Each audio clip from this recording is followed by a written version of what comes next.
Create an appointment type. Welcome to M365 Professional. Want to create a specific type of appointment for your bookings calendar in Microsoft Teams. In Bookings, go to More Options, the three dots, and then select Settings. Appointment Types.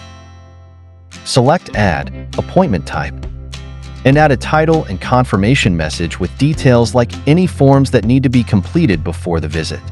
You can also format text and add links.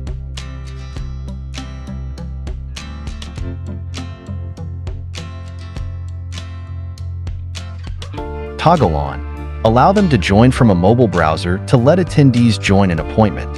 From there, you can also choose to send a text message to confirm and remind attendees about an appointment. Select Add an email reminder to send one to the staff and attendee. Choose a recipient and how far in advance you'd like to remind them of an appointment. Type a custom message if needed, and then select Done.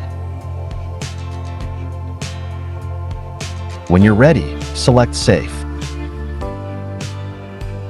Now when you create a booking, you'll see your new appointment type there.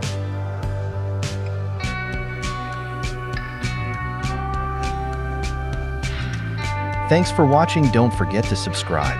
M365 Professional. Check out more content here.